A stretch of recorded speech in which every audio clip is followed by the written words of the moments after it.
Rossiyaga kelgansiz, ish yo'qmi? Rossiya Tula oblastida ish bu. Pechene zavodga. Ayollar, erkaklar uchun. Ma'lumot bersak, 3 mahal pitaniya beriladi. Kuniga 200 rubl.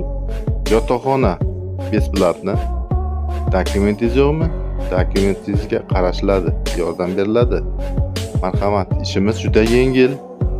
Kladovshik, грузчик, yana boshqa ishlarimiz bor.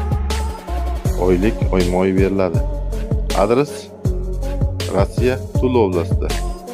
To'liq ma'lumotni olaman desangiz, ekranning pastdagi telefon nomerlariga aloqaga chiqasizlar, sizga javob berishadi.